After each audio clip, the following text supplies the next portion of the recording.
Roger, go for deploy. Alrighty, guys.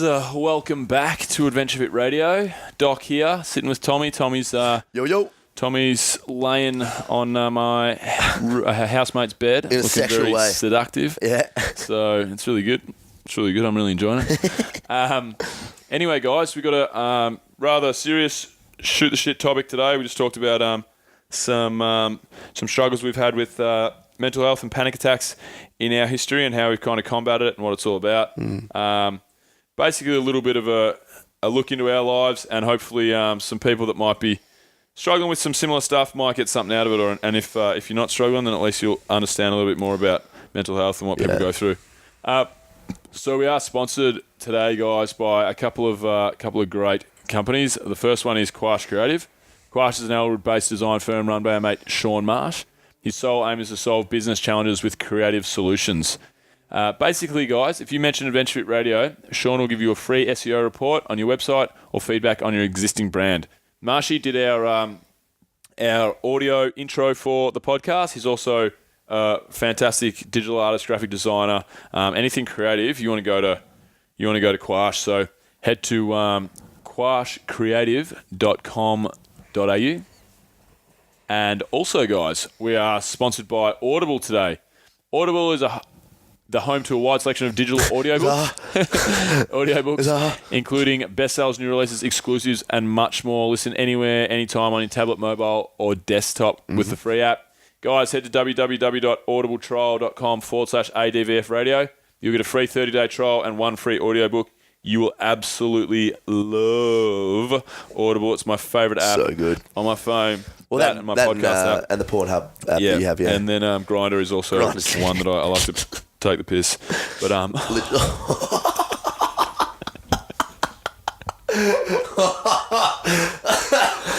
can we leave that in or should we edit it? Nah, keep it in, fuck it. And then anyway, so we're also brought to you by Adventure Fit Travel. Go to www.adventurefittravel.com, guys. Check out all of our trips we have coming up. We've got Iceland coming up in November. We've also got Kokoda Trek coming up in April, and in March we're going to release a New Zealand trip. All these trips are selling well. They're going to be the most fun you'll ever have. Just got back from Thailand, which was a absolute game-changing itinerary. So much fun. I keep saying game-changing lately. It's good. Super fun, guys. Head to our website, www.adventurefittravel.com, to check out all of our trips. Head to our social medias if you want to see a little bit of what actually goes on the inside of a trip. And then use the code word radio on the website to get 10% off any and all of our trips. Here's the show.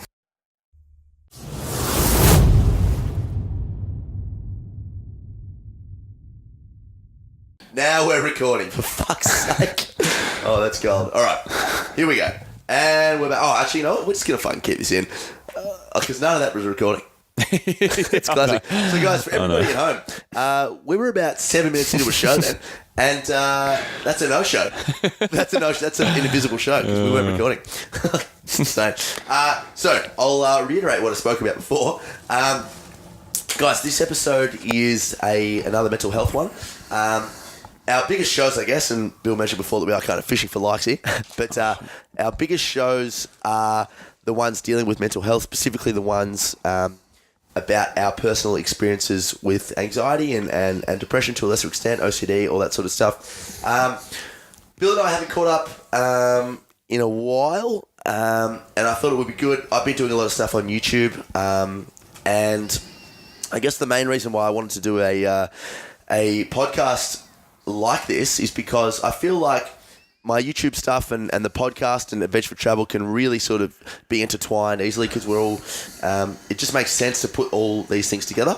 And my latest YouTube video that I want to do is one related to my first ever couple of panic attacks and sort of what that was like. And I really don't want to be someone that is just kind of like preaching how to recover from anxiety.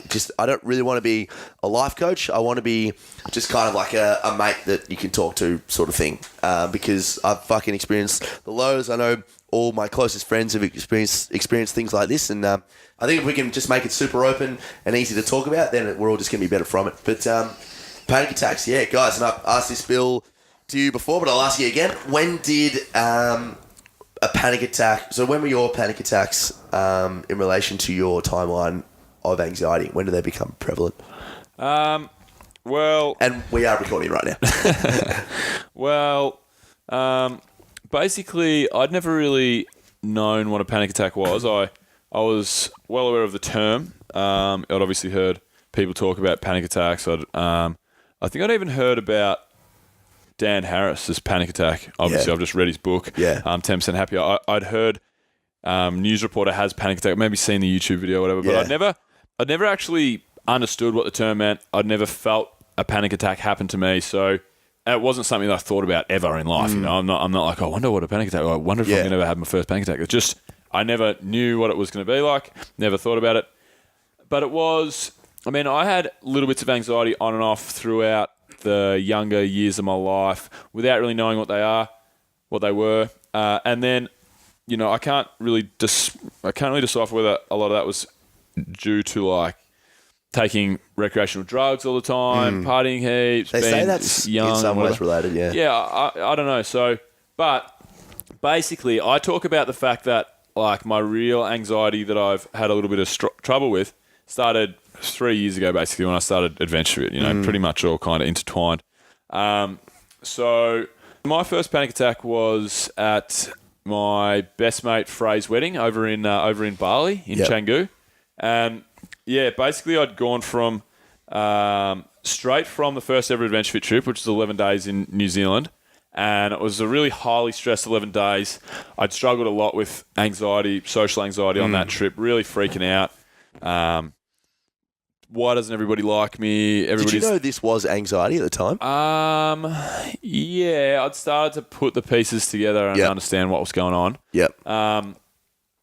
I'd had all these thoughts in New Zealand. Like, I had one of my really close mates and oldest mates, Wilbur, who was with me leading the New Zealand trip. And Wilbur's a very personable guy, really funny guy, whatever. And everything, like, whenever Wilbur said anything, like, everybody would laugh. And instantly in my head, I'm like, oh, they're all laughing more. I would say something and feel like it would fall flat. I'm like, oh, nobody fucking likes me. All that textbook social anxiety. Yeah, you know? exactly. 11 days of it. And I told Wilbur about 4 days in, because I hadn't told anyone about the fact I had anxiety at this point, really.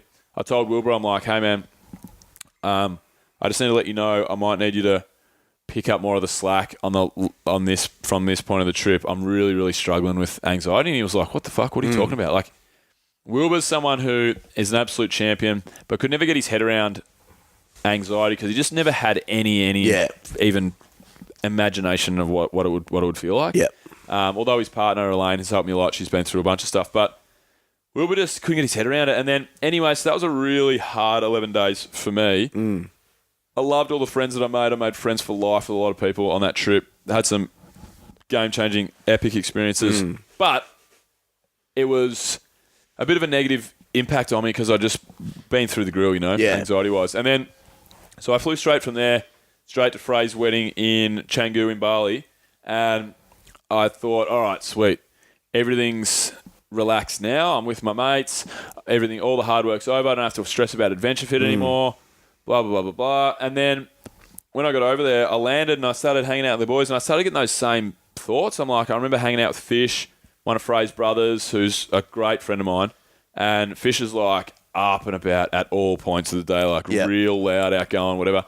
And I started getting all these same thoughts and I'm like, this is not good. Why is this going on? Like, these are my best mates. And then, so started having a bit of a rough time over there. But it was, the way it was all set up was 4 days of wedding, basically. I can't actually remember the exact basically itinerary, but I'm going to go with day 1 and day 2 were party at the villa. So there was 10 of the bride's friends, 10 of the groom's friends at this, you know, I don't know if I already just mentioned this, but at this amazing villa that you'd see on a gangster film. Yeah. And anyway, so first day was like, you know, welcome drinks, which just turned into a massive pool party, basically. Second day was drinks with extended family and friends or whatever. We were there the whole time, so it was just party for us. So the first 2 days, massive parties. Third day was the wedding day. Huge party. And then fourth day was the pool party. Yeah. And they were all pool parties for us. We were in the villa every day. Yeah. But there was like a pool party for everybody on the Sunday or whatever to wind down. And then first couple of days, had a pretty good time, getting a bit of anxiety going on. Then third day, worrying about the speech. I'm really starting to freak out a little bit, drinking way more than I probably should before the speech just to calm my nerves or try and calm my nerves. Went out there, actually killed the speech. Which is always the case. Yeah. Just like probably when I did my mate Corey's wedding, I prepared a lot better. I was a lot less drunk and I killed the speech in a mature way. Yeah, right. I killed the speech in a this guy's drunk and hilarious way of phrase, which is what it was kind of with Corey's, but it was a different thing, I was just out of loose speech. Yeah. But hilarious, got everyone laughing. So that was cool. And then nothing could have been going better really. Like inside of my head I was freaking out still, but like I killed the speech. There wasn't, so at the time I was singles before I got together with Jill. Yep. And I ended up hooking up with like Em's mate that was super cute, super cool, that she was like trying to play matchmaker with like the single people. She was like the prettiest girl ever, you know? And everything went perfectly my way and just, there was no reason for me to stress out or have a bad time. I woke up on the pool party day and I felt so rattled inside of my brain. I was like, fuck, I really don't know if I can go out there and see everybody. I was in the pool room with Em's mate and then stayed in there and I was talking to her all morning and I started saying like, fuck, I'm feeling really hungover. Like I was just hoping that she would just be like, oh yeah, let's go ride a scooter somewhere or like, let's not do the pool party. And I was trying to get some sort of an excuse to get out of being around people. Yep. And then I'm like, nah, I can't get out of this. So that's cool, no worries. So I went out into the villa. Everyone starts to pour in, family, friends, aunties, uncles, like all these people that I've known because Frey's been my best mate since we were 5 years old. 23 years of knowing these people, whatever.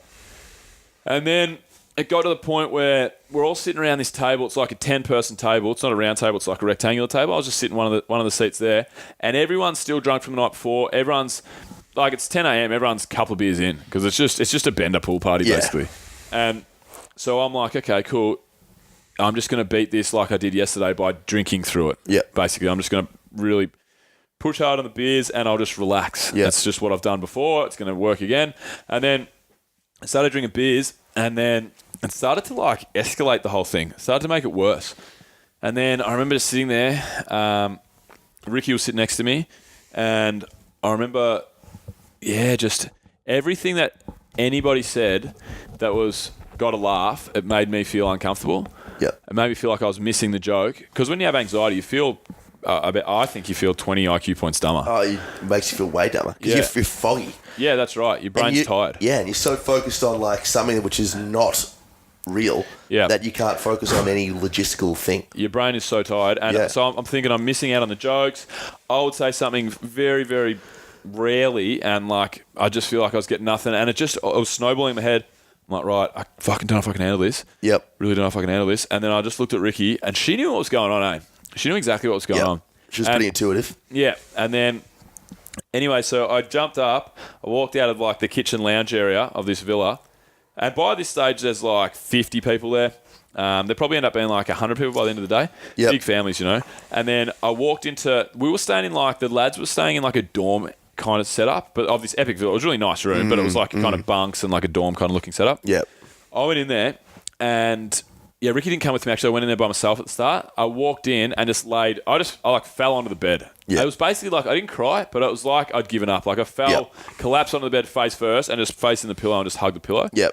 And anyway, so Fish came in, who's James's brother, who, like I said, like one of the like real loud, fucking in your face kind of, whatever. One of my great mates, and he came in. He's like, "What the fuck are you doing, Doc? Yeah. What are you fucking doing?" And I looked up at him. I'm like, "Mate, I'm not having a good time." He's like, "Don't be a fucking pussy." Like, didn't understand. Just basically started berating me. And at that point, in my mind, I'm not confident enough to come up with a witty comeback, and I don't really want to tell him what's going on either. Nah. So you feel trapped almost. Yeah, I'm like, what do I do? I felt like I couldn't breathe, I'm like, what the fuck? And then, so I think I just said to him, I'm not going well, Fish. And then he's like, what are you fucking talking about? I said, I'm not going well, man. I'm really struggling. And he looked at me, he's like, what do you mean? And then I told him, I'm like, man, something's going on. I'm having like a fucking panic attack. I can't be out there. I'm really fucking freaking out. And he's like, oh, all right, man. Like, can I do anything? And Fish couldn't really tried, but like couldn't really grasp what was going on. Kind of like Wilbur. I don't think he'd ever had thoughts like this and stuff. And then anyway, so Dan Carter walked in and Fisher sitting next to me. He's like, boys, what are you doing in here? And Carter's a mate of mine since 5 years old. Yep. Carter sits down, what the fuck are you doing, Doc? Starts abusing me. I'm like, Carter, I'm not going well, man. I'm fucking really struggling. He's like, what? What are you talking about? I'm like, I've got like fucking anxiety going on. I'm having like a panic attack. I just can't be fucking out there right now. Carter's like, oh, man. Did it make it worse having the boys around? Yeah, I wanted him to fuck off. Yeah. I really wanted him to fuck off. Yeah. In the nicest way, I love my mates, but I wanted him out. I wanted just to be by myself. Yeah, of course. And then, so Carter came in. Carter's sitting next to me. Shit. And then I'm like, got Carter and Fish. Carter was actually quite good. Fish was good too, but like didn't really understand as much. Yeah. Carter understood. He started to, oh man, I've had some of this stuff myself. So you get a little bit of common ground. I'm like, don't feel like such a fucking loser or whatever. Then Billy came in. Billy's Frey's cousin plays AFL. Billy comes in, and Billy and I are mates. We're getting on great at this point or whatever. But another thing, like when you got anxiety, like I'm like, oh, Billy's fucking... he's killing it. Yeah, he's killing it. He's killing it. He's cool, he's whatever. And He'll like now he's going to see me, and I'm going to in my lowest point, really. Yep, exactly. And then so Billy walked in, I'm like, what the fuck? And then before I knew it, like all my mates are in there, I'm like, lads, I fucking just need to be by myself. Like, and they're like, well, we're not going to leave you by yourself, man. Yeah. We're not going to leave you by yourself. Like, right. And then, so after about fucking a million fucking chats and a million... You know, the boys are like, come on, we want you out there. Like, everyone's mum and dad are asking where you are, and auntie and uncle, and like all these people that knew me, like, where the fuck's Doc? Yeah. And I'm like, I'm not going out there. Yeah. Like, I'm not leaving this fucking room. Yeah. And like the thought of going out in to face these people and chat and like have these random people come up to me and try and put on a show, or like, that's what I always felt like. That's what, when I have anxiety and panic attacks, I feel like I have to put on a show. Because I've always been like the popular fucking guy, basically, and that's fucked me over. Basically, my subconscious needs that. Even though I really like when I'm conscious, my conscious thoughts don't want that. Like I don't crave that consciously. Unconsciously, it's planted in there. That, and I really think I'm working through it. But like the pressure of me being out there and being on was just too much, and like my heart rate would jack. And I'm like, there's no like. You could have put a gun to my head, I reckon, at that point, and you could have said, walk out that door, I'm going to fucking pull the trigger. And I would have said, I'm not walking out that fucking door. Yeah. It's like there was like an invisible fucking barrier there that I couldn't step through. So, and then, anyway, the boys were just sitting there, and it ended up just being the boys kind of chatting amongst themselves and whatever, and I was like relatively comfortable. And then Ricky came in, and Ricky ended up just like jumping into bed and just hugging with me, and then the boys fucked off for a bit, and me and Ricky ended up chatting, and she told me how like she'd been through a bunch of similar stuff, and she understood. I felt with Ricky like somebody actually understands. You know, this is all good. But throughout the whole, like 10 a.m. this whole thing started, I don't think I left the room that day.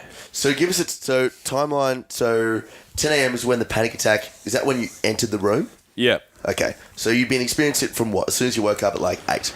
I wouldn't call it a panic attack when I woke up. I'd call it like ridiculously heavy social anxiety. Yeah. And like, you know, so heart rate was a little bad. bit jacked. Yeah, it was just really, really bad. Yeah. Heart rate was a little bit jacked.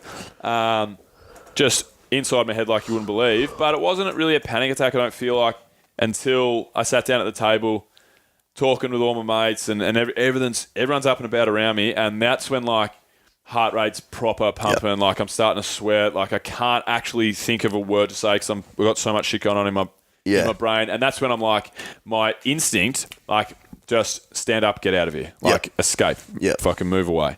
And then so that's what I did basically, and that's when I went to the room at like 10 o'clock, and then it kind of subsided, but it was more like a feeling of like the panic attack kind of wore off, but it was more... Did you feel really like ashamed of yourself? Yeah, that's exactly the word I was about to say. Yeah. Like it felt like shame. It's the same every time, man. Yeah, I felt like if I go out there now, I'm probably like my heart isn't absolutely racing. Yeah. My brain doesn't have a trillion thoughts. This is maybe like 5 hours later. Yeah. But I'm just going to be too ashamed to go out there and see everybody. Yeah. Because then they're going to be like, what the fuck's going on? I'm going to have to explain to every single... I feel like the whole day was revolving around what was going on with me, which to a small degree... You feel like a failure. Yeah, pretty much. Especially because nobody knew anything about my anxiety, mental health or whatever at that time. No one knew a thing. And I'm like the opposite of what people assume somebody that has social anxiety is like. Exactly. People tell me, I still think like, I don't feel like I'm like that. But apparently people think I'm outgoing and confident. But, so I know, and I'm getting back to there. But, it was really hard. So, but, it was a shit day. And I don't really... I think me and Ricky, she brought me food in, and I think I stayed in the room. From what I remember, I stayed in the room the whole day. Ricky kept me company. We ate food. Boys came in and out. End up having some great chats with the lads and find out a lot about them in this regard, like stuff that they'd been through. And this is why I want to devote my life to it, man, because you learn about people of who they really are. Not to say that who the person really is just the shit person, the shit side of the person, because it's not. It's just the true person. You can see one side of someone uploading their awesome life on social media, and that may not be exaggerated. That may be their really cool side, but it's also good to know, it's good to see the whole iceberg, not just the tip of the iceberg, Yeah, so, it was all right. I mean, that was the straw that broke the camel's back for me with... getting help, seeing a psychologist. So as soon as I got back, once that happened, I was like, right, okay, I've had enough of this shit. I'm not fucking putting up with it anymore. And I went and saw a psychologist, which I thought would fix all the problems, which it helped. And then that was end of 2014. 2015 was a pretty good year for me. It was pretty good anxiety-wise. And then, then I didn't get to the root of the problem. I didn't give myself enough options to pull myself out of it. Yep. And 2016 rocked your boat. Yeah, 2016 was... 2014, 2016, start of 2017 were fucking terrible. 2015 was pretty all right comparatively, but so that was a good thing. It kind of spurred me on to be like, right, I want to try and change this. And then, it opened up a lot of conversations with me, my friends, my family, myself, that this is what's going on, and let's try and change this from a negative to a positive. For me, it was late 2013 when I was down at Frankston for the VFL preseason. 2014 was the worst. 2015 still really shit, but had some processes in place. 2016, my life was changing. I felt like I was becoming a man, but there's still some things there. But towards the later part of 2016, I started feeling great, and now 2017, I don't recognise myself. It's awesome. But for me, it's amazing. I love hearing your stories about it because it just sort of confirms with me why we get along so well. It's just because there's so many similarities in what you talk about to what I've dealt with, irrespective of the social anxiety stuff. My social anxiety was never really the big thing. I had social anxiety, and I always used to get freaked out by what people thought of me. And I remember this one time I was at a party, and I was speaking to a friend's ex-girlfriend now, but a friend's girlfriend at the time, about my anxiety issues with the sexuality and the hell and the schizophrenia and the OCD and stuff. And she kind of looked at me bluntly and said, "But you're Tom Ahern. What do you mean you have anxiety? You're Tom Ahern." Yeah, that's what I get. Yeah, and I was just so I almost felt offended because I was just you don't know me at all. How the fuck? What are you possibly? And then I started thinking what does everyone see of me? Yeah. Who am I to everyone else? As opposed to who I really am as a person. And I was all right, I need to fucking make sure now that my life is really, really genuine and honest, and everyone knows really who I am, because I can't deal with that. Because I started thinking do my mates really know me? Are they? Yeah. Well, I get called, or have been called in the past, arrogant. Yeah. Because I'm quiet when I got anxiety. Yeah. Because people look at me and go, "You're the outgoing fucking whatever guy." Yeah. And if I'm dealing with real bad anxiety for this period of my life, whether it's a week, a month, whatever, and their experience with me is me being Like that. like shy and Yep. withdrawn, then they're like, oh, he's fucking arrogant, isn't he? Yeah. Like I've had that on a couple of occasions and kind of found that out. I'm like, Yeah. fuck, if you only knew what was going on in my head and Yeah. how far from Yep. me being arrogant, like what the fuck, sorry, that's so, I can't get my words out. Yeah. Alrighty, guys, just a quick word to break the show up there. We're going to have a quick hit from our sponsors. So, straight off the bat, guys, Quash Creative. We spoke about this, obviously, in the intro. It's an Elwood-based freelance design firm run by our mate, Shawnee Marsh. Bilbo mentioned the fact that he got around and did our awesome little intro tune at the start. Alright, now, before we do this, which is fucking sick, guys... His sole aim is to solve business challenges with creative solutions, where that solution is a new website, logo, or marketing strategy. If you go to him with a problem, he'll figure it out for you, or figure out the most effective way to solve it. So if you mention Adventure Fit Radio, Shawnee will give you a free basic SEO report on your brand or your website or feedback, basically. We're also sponsored by Audible, which is basically an online book hub of about 1 billion, trillion, gazillion... books and new releases and exclusives. It's fucking sick. It's where I get all my information from. I still read paperback every now and then, but Audible's where the big money happens. So basically, team, Audible is offering listeners of Adventure Fit Radio a free audiobook download with a free 30-day trial to give you the opportunity to check out their service. So to download the free audiobook, guys, head to www.audibletrial.com/ADVF radio. And finally, team, Adventure Fit Travel. This podcast is always proudly supported by Adventure Fit Travel. It's an adventure travel company for the fitness community. Head on over to www.adventurefittravel.com to check out all the trips and blogs. Head to the social medias to keep up to date. And mention radio. And that is our offer to get radio. The code word is the radio. Yes, to get 10% off merch And trips. Back to the show. Thank you. But that's why I'm trying to push to talk about this, because it's about understanding. Like, they think you're arrogant. You probably think they're real shit because they're looking at you like that. If there was just two-way communication, we said, hey, I'm really sorry. So it'd be two things. It'd be one for you to say, hey, the person dealing with anxiety saying, being comfortable talking about it and saying, hey, like, I have anxiety, like, this is what it is. But also, too, it's another part in the person you're telling that to, understanding, empathizing of what anxiety is, so they can reach common ground. Because I'm sure they would if they knew, but I mean... Yeah. But people still look anxiety differently to worry and stress, you know? Yeah. And, like, it's really not at all. Like, people get fearful of things. And, like, if you're dealing with that chronically, there should be, like, a level of understanding there, you know? Because you're not arrogant. You know, you're not an arrogant person. I'm the furthest and I fucking would be thing the from first arrogant. person to tell you that you're arrogant. I'd say, yeah, I love him. He's a good mate, but he's an arrogant cunt. You know, but you're not. Like, I'm really not. Yeah. I'm really absolutely. I'm through what I went through with an ex-girlfriend of mine and her family.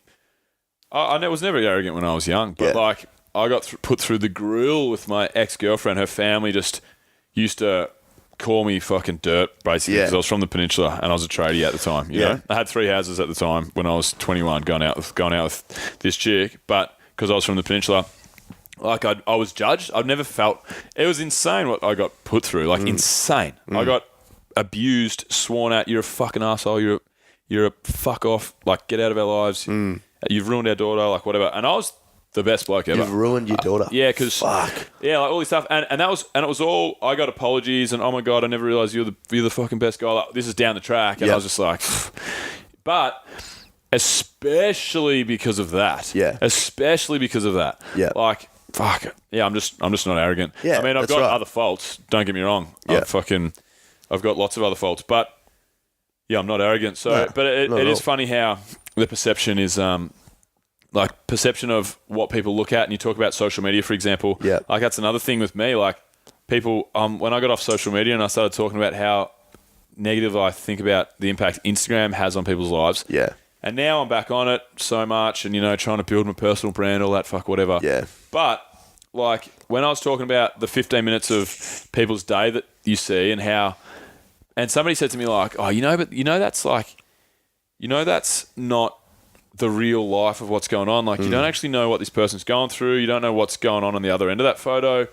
and someone said to me, like, you're just as fucking bad as anyone. Yeah. Like, because of the shit I put up on social media. Like, there's so much behind the actual, like, behind the scenes of what's going on, social media wise, face to face wise. Like, you never know what's going on in people's heads. So, yeah. But the only thing is, it's hard for people because you don't, you can't assume that people will understand. No, you got to be like, this is the way I'm acting. This is what I'm putting out there for the world. Yeah. And they're going to make a judgment based off that. Judge it on its merits. And unfortunately, you might have anxiety, you might have depression, you might be really lacking confidence. That might be the real you. It might be whatever. Yeah. But yeah, you just got to take the good or the bad. And if you are one of those people that is going through said period, then you have to try and work your way out of it. Yeah, exactly. That's the only thing you can really do. But so for me, my panic attacks were, so there were 3. So there was one, so the biggest one to stand out for me was the one where I watched a YouTube video about a guy that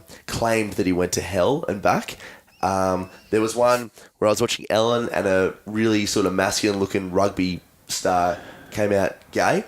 And then there was another one where I was taking a brief at my old CrossFit gym and I freaked out in front of people. And that's the one where I feel closely related to you with your panic attack, is because like I felt like an absolute failure. And every cue that a member would come up to me after that, or a coaching tip, like I just felt like I would say it, but I just like felt like I was a worthless piece of shit because I just couldn't, like, I just sucked. Like I failed the brief. There was like 35 people that were watching me. Like they all know that I had a panic attack.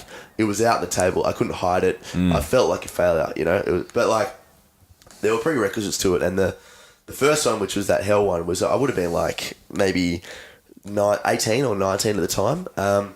And this was actually, I would have been a bit late. Actually, no, I would have been, it would have been late 2013. So when it was all starting to kick in, yeah. And I watched this guy, because I'd always dealt with issues about heaven and hell and life after death, because for me it's like it's an uncertainty, and anxiety is always related to like uncertainty, like what if this and that, or what if that and that, or like what if the future. Yeah, it's about the future. About the future. Yeah, exactly. And like I always used to hate the fact that there was a possibility, because I grew up with a Catholic religion as the background. That's obviously why I'm so against religion nowadays. Everyone's got their own personal values. But I grew up with the idea that there was like a hell. There was like a heaven and hell. So that was like etched into my brain. And I watched this guy who, for all intents and purposes, seemed to be like a pretty good dude. Like he seemed no better or worse than me. Like I've made mistakes. Like I swear all the time and, whatever. And he seemed like that sort of guy. And he was an atheist, so he didn't believe in God before he had this experience, which scared me even more, because it meant that like this is like everyone's going to get involved with this. It's not just religious people. And he explained that when he died, so he was like medically dead for like 45 seconds or something, whatever it was. And he explained that he saw this white light and he was moving towards it, and he was slowly moving towards it. But as he would go ever closer to the white light, which was obviously heaven, that this black, dark, like hopeless shroud of like just nothingness was approaching him from the right side. And the closer he went to the white light, the more the black darkness approached him. And the darkness, he knew that it was hell, because it was just an eternity of just pain and personal anguish. And just before the black darkness hit him, he yelled out saying, "God, please, I don't want to go to hell. Please save me." And there, at that moment, he was standing in front of the Almighty God, in his words. And like what he realized later, which I didn't know at the time, because I actually watched the YouTube video again about a year and a half ago, which is fucking freaking me out the whole time, but I knew I had to do it, was that what that black darkness was his own personal issues that he needed resolving. And I didn't know it at the time, and I just took it as, oh my God, that's hell. He was a good person, and for some reason he went to hell. And the only reason he didn't go to hell was because he said that he believed in God. And like, I just hated the idea of like believing in something because you were told to, rather than coming to your own decision from it. So I felt trapped in that way, because I didn't want to do that. And the other side, I felt trapped because I didn't want to suffer for eternity. Like the idea of eternity where there's complete hopelessness. Like this will never get better. It will never get better. And until the end of time, and whatever that is. And I just would constantly picture myself, like, I freaked the fuck out. I called Beyond Blue. I didn't know what to do. I didn't know what to do with Beyond Blue. I just knew that, like, that was an idea. And then I spoke to Mum, and she gave me, like, an idea of, like, writing a diary entry down. But I just hated I pictured demons poking at me and laughing at me, and I pictured, like, burning eternally and just, like, being a constant searing pain for, like, never ending. Because I feel like humanity is great because there's always, like, hope with what we do. That's why we're so curious. But there was no hope with any of this, and it just freaked me out so much. And then that's when the OCD developed, because I wanted to, as much as I hated it, prove to God that I was a good person. So I would set the alarm early in the morning or whatever, and just go out and pick rubbish all over. I don't know where the rubbish tin came from, but, like, it's fucking strange. But, like, I pick rubbish up. Yeah, pick rubbish up and put it in the bin, and, like, sometimes I'd even look up to the sky and be like, there you go, you're happy now. Like, weird shit like that. But yeah, it's funny. Like, I mean, I thought I was fucking weird, man. Like, really fucking weird. Like, I felt like I couldn't talk to anyone about it, especially because when I'd speak to people about, I'd say, like, I've got a fear of, like, I don't know, sexuality. I've got a fear of, like, having sex with my dad or my mates. Like, I've got a fear of, like, going to hell. I've got a fear of ghosts. Like, these are all things where people would be like, oh, what the fuck, man? That's so strange. Where if I just had said, like, oh, man, I've got, like, really bad social anxiety, or I've got, like, this thing where I just can't turn the light switch off and on, they'd be like, oh, yeah, that's anxiety. Like, can you spoken to someone? Like, they'd be able to talk to me on a more genuine level. But, like, I don't know. Like, I just felt like I couldn't talk to anyone about it. And that's why I've been so keen to do all this stuff, is because irrespective of what the thoughts are, we both had the same physical symptoms, and all that sort of stuff. And to everyone that has all this shit, it's, yeah. So what do you do to combat it? I mean, like, I remember, so the second time I had a panic attack, same setup, feeling really shit, didn't want to be around people, social anxiety, blah, blah, blah, whatever. And I've spoken about this on the show before, I think. And then me and Jill were house sitting, and Jill went out for drinks with her mate, Connie, who's great. She's really nice. Yep. And what is Connie short for? Condor. Condor. Yeah. Condor. Yeah, Commodore. Commodore. Yeah. She's a car. Commie, yeah. Commie her name was actually. That's right. Communist. But that's our first gag for the show. Yeah, I know. About 40 minutes in, I was like, this might be a gagless show. Yeah, this could be a gagless show. I was gagging. We'll edit that out. Yeah, we'll keep it in. I'm keen to gag. Anyway, so Connie was like, Connie was Jill's best mate. They were out having drinks, and I'd been somewhere, I don't know where, but I'd been in training, that's right. I was just feeling shit at training. And that night was supposed to be Adventure Fit Travel's second birthday party. I'd organised it for this place in Melbourne. Yes. Everybody was keen to go down there. It was actually going to be great, the amount of people that had said that they were keen to catch up and whatever. And then I got home, it was probably about 4. I laid on the couch, this big house we were house sitting, laid on the couch, just stared at my phone and scrolled Instagram for about an hour. Yeah. Fuck, another half an hour passed, started to go dark. It's the middle, it was winterish. By about 5:45. Rules. And that's all I've done. I'm just scrolling through Instagram, checking out other people's days. Yeah. And then I thought to myself, fuck, Jill's probably going to be home soon. I really hope Connie's not with her, which she wasn't supposed to be. It was supposed to be just Jill, and then we're going to get ready and we're going to go to my thing, Adventure Fit's thing. And then, I heard the gate open of this place, and then I heard laughter of two girls, like Jill and Connie. I heard the clip-clop of, like, the boots they were wearing. And I could just tell they're just having a ball. You know? They've had a great Saturday afternoon, going having brunch and a couple of drinks or whatever. So it was great. Sweet for them. But for me, I was like, fuck this. I can't handle this. So what I did, I was laying on the couch. As soon as I heard Connie's voice, I sprang to my feet as quick as I possibly could. I grabbed my jacket off the couch. So my idea was, I don't want them to know that I'm here. Yeah. Grabbed my jacket, reached for my bag and missed it as I was running, and then just kept running up around the corner, up the stairs, 2 flights of stairs, and dove into this bedroom and closed the door.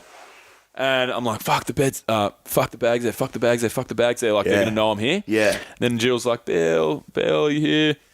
Yelling out. And I was laying down in the bed, and my heart was fucking racing. I couldn't think straight. But then I started thinking to myself, like, what the fuck just happened? Yeah, exactly. Like, I had no control over the fact that me as a grown man in a fucking place that I'm staying with my girlfriend about to. I had no control over the fact that I sprang to my feet as fast as humanly possible and sprinted. Yeah. Like I sat down. I'm like, what the fuck? Yeah. And then I was like, okay, what am I going to do? I close the door. I'm being as quiet as possible. Jill's yelling out. I can hear her walking around the house. I'm like, fuck, I hope she's not coming up here. I hope she's not coming up here. Then I started to. So she still didn't know you were there? No, she still didn't know I was there. She knew that maybe, like, she was probably thinking the bag's here. Yeah, He's bag's obviously there. not here. He must have maybe gone for a walk somewhere and the bag's just on the couch. Anyway, so I was like, right, I'm having a panic attack right now. This is fucked. And I've had things like this, similar things happen before, kind of like panic / like numbing effect kind of stuff happen. But this was one time where the day beat me, the panic attack beat me. Because I didn't end up, me and Jill decided to cancel my party. Yep. But, Adventures party. But the day beat me, but I, for the first time ever, I kind of beat the panic attack to a degree. So I was laying on the bed, and it was probably 15 minutes, I reckon I was laying on the bed, heart rate jacked, not able to move. What do I do? What do I do? Fuck this is the worst. I'm having the fucking shittest day of my life. And then I was like, right, the only way you can beat this, the only way you can get around this is open that door and walk down the fucking stairs, pretend like nothing happened. Yep. Just, it's not that difficult. And I'm like, I'm not fucking doing it. It was that same thing with what happened with Fraze, where like there was a door. It wasn't an imaginary door, but I just needed to open it. But it felt like the door was locked and was forever locked. Like no matter what I could do, I can't walk through that fucking door. Having that same feeling, and then I was like, right, but if I do, it's not going to be that bad. Like, it's not going to be that bad. Yeah. It's the only way out of it. It's the only way out of it. Like, so I'm literally having, like, the devil and the good version of myself, like evil. Yeah, the good and the evil, you see on the cartoons and stuff. I'm having those two people on each side of my shoulders whispering in my ear, do this, do that, do this, do that. No, you can't do this, you can't do that. And then I was like, right, fuck, okay. And I sat up on the bed, and it was like a slow process. It was like, I've sat up on the bed, I've moved. I'm not laying down anymore. Yeah. Trying to take big breaths in through my nose, belly breath, breathe out. I'm like, right, all right, fuck, come on, you can do this. I'm like, fuck it. All right, and I started walking. I opened the door, and my gait was normal. I wasn't fucking creeping down the stairs. My gait, I just walked out of the room, down the stairs. Hey, Jill. Hey, Connie. How you going? And then I'm like, right, I've done it. But mind you, I sat down next to Jill, and she knew something was up, and Connie kind of got the vibe that something was up, and fine. But I mean, that was the first time for me. I was like, right, I didn't lock myself in that room and never come out. Yeah. Like, that was the first small steps to actually beating this feeling of a panic attack. And it happened to me like, I talk about how good I've been going. It happened to me about 2 months ago now. Yep. I went to Jack's. No, I went to what did I do? I went to the psychologist. Went to see Daryl, and I sat down. Yeah, in Collingwood. I sat down and I just started bawling my eyes out because it was only like about space of 2 or 3 days, but I just started getting mad anxiety again, and it was really quite pretty decent. Yep. And I was so tired and just so over it. I'm like, I'm never getting anywhere. This is fucked. And I sat down. I just started bawling my eyes out. Yeah. So this is pretty recently. This was a bit of a hiccup, in the road, but it was also good because I learned a lot. Yeah. So I sat down with Daryl, and I said, he goes, mate, what's going on? I said, and I just started bawling. I'm like, I'm so fucking tired, man. I'm so over this. I'm just done with it. I can't handle this fucking feeling. And then Daryl's like, what's going on? I said, mate, I've just been really bad anxiety. And so that night was the first week I was in the Commons, and Friday night at the Commons is drinks, and it was Cinco de Mayo. Yep. Mexican holiday. Yep. And little did I know, every Friday, even if there's no Cinco de Mayo, there'll be a fairly decent party going on there. Yep. Anyway, so everyone's like, you coming for Cinco de Mayo, we're having drinks. And I was pumped about, like, everyone I was working with, all the friends I'd made. And then from there, like, I also had Jack's party in Collingwood, which was going to be one of the sickest house parties. I already knew it was going to be rad. I really wanted to go out there. But I said to Daryl, I'm like, I'm really struggling. I'm fucking got really bad anxiety, and I'm fucking peaking because I'm supposed to go to work and have Cinco de Mayo. I'm supposed to go to Jack's party. Daryl kept, like, talking me through it. He's like, mate, I really want you to go. What would it take? It won't be that bad. Think about, like, the feeling when you get there. What will it feel like? Talking through all this stuff. And I just kept saying to Daryl, I said, I'm not going, mate. Yeah. I'm not fucking going. I'm just not doing it. I'm not doing it to myself. And then Daryl explained to me, he's like, right, you understand that right now, out of 10, you're at a 10 out of 10 with your panic levels. Yep. If I go there, the worst is going to happen. Yep. What's the worst that can happen? I'm like, well, the worst that can happen is I go there, everyone thinks I'm a fucking dick. Yeah. Everyone thinks I suck. I'm a loser. That's what social anxiety is. That's what. And when you're panicking, that's the thoughts that you get. You get that nobody likes me. Fuck whatever. It's gonna be. It's gonna suck. I'm gonna be the worst. And Daryl's like, well, what's happened in the past when you've maybe, you've felt a little bit shit and you've gone to a place. I'm like, well, fuck, I couldn't really. And he told me like, think of an example. I'm like, well, kind of one example. I remember my mate Trent. One of the guys, good mate of mine, came on the first ever adventure trip. Trent had his birthday and he invited me to it. I get on with Trent like a house on fire. Yep. He invited me and I couldn't find anyone to go with. I didn't want to rock up by myself because I had this panic of like, I don't want to walk in there by myself. Yeah. It's like that just walking through the door kind of thing. Yeah, exactly. Once I'm there, and then Dale was like, so what did you do? I said, well, I didn't actually go myself. I ended up calling my mate Steve-O. Him and his partner were going with another friend and he came pick me up and I breathed through it and I put my clothes on. I didn't want to go. I walked out the door, jumped in the car, didn't want to go. Felt pretty comfortable then when I'm Steve-O. Felt a little bit off though, like a little bit awkward, a couple of conversations, felt like I wasn't really clicking in, whatever. Got to the bar, 30 seconds, maybe a couple of minutes of awkward conversations, and I'm like, fuck, I'm pretty relaxed. So, it was okay. Dale was like, well, that's what it's like, mate. And then I'm like, I'm not going, Daryl. Yeah. I'm not fucking going. Like, I know that, it makes sense. I understand what you're saying. I'm not fucking going. And then Daryl's like, I just want you to think about it when you go back, blah, blah, blah. I think it'd be good if you go. And then, so his whole rhetoric was, you're at a 10 out of 10 right now on your stress levels. This is the worst thing that can ever fucking happen to you.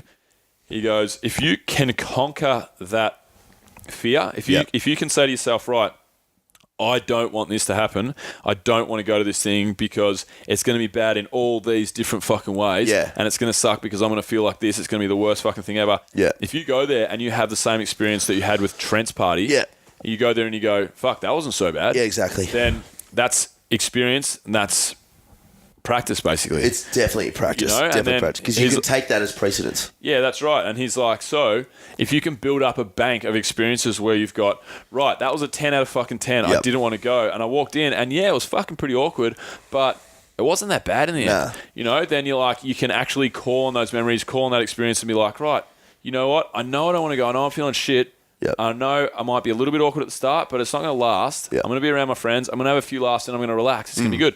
So what happened with me was I end up, and you already know this story, but obviously all the listeners don't. But I went to the Commons and I got there at 3 and I started doing some work, and I just had like a couple hours of work I wanted to do, and then I was going to probably just go home. In my head I was still, I'm not going. And this was, my hand was forced. Yeah. My hand was literally forced, but I don't care because now I learnt from it. Danae from the Commons came over and put a beer on my desk at like 3 o'clock. I'm like, what the fuck? What's this? And then I'm like, okay, no worries. And then I had a beer. I'm still like, oh, fuck, I don't know. And I walked over to refill my beer about an hour later. I'm drinking really slowly because I'm still not sure. I walk over and I fucking bump into a couple of these dudes that are drinking beers. They're standing right next to the tap, just punching beer after beer after beer. Yeah. And proper like larrikin lads too. Yeah. And I walked up and I poured this, because the tap pours really fast beer. Poured my glass on it. Pulled down the lever and fucking like 20% beer, 80% foam. And the lads are just like, bah! Yeah, you fucking loser. Yeah. You just fucking give. Yeah. These cards are like, I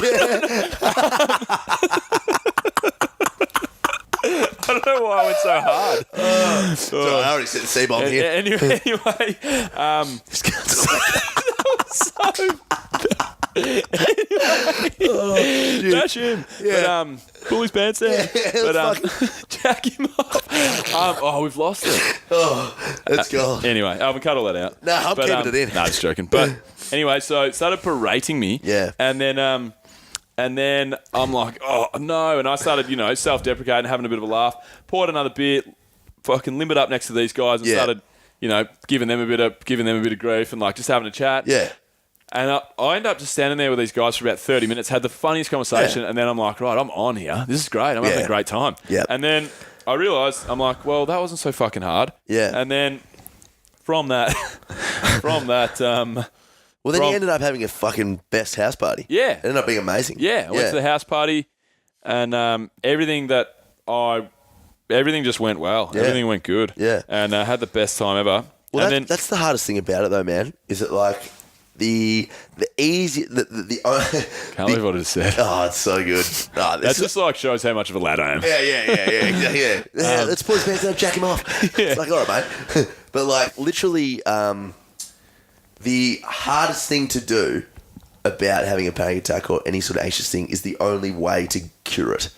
You know? Say again? So like, yes, there are other processes and tools you should have in place in your life to like lessen your set anxiety level and make you more engaged in life. But when you're actually going through a panic attack, the only way to get rid of a panic attack is to do the opposite of what the panic attack is telling you to do. It's the only thing ever. Because if you don't, that will stay in your brain. It's such a strong emotion, fear, that like that'll habitualize itself in your brain, and you're going to be always anxious. It's going to set itself higher and higher, you know. But like, you're exactly right, man. Like every single time you conquer it, you got to really like feel that memory. So the next time you have fear, because fear will always be a part of our lives. We're humans.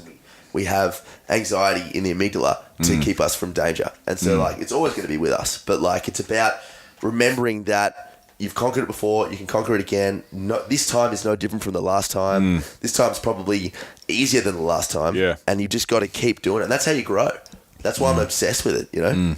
But yeah, it's, I don't know, panic attacks are a funny one because panic attacks, I feel like, even again, people look differently on them as they would normal anxiety and all that sort of stuff. It's just the extreme version of what anxiety can do, you know? But yeah, I think there was a bit of good content in that one. Yeah. Yeah. Yep. Yeah. Hey, guys, we'll probably wrap it up there. But on a serious note, if you have any personal experience with this sort of stuff, or if you have any questions that you feel like Bill and I could probably help out with or offer some advice to, you can email us. It's doc@adventurefittravel.com, and for me, it's tom@adventurefittravel.com.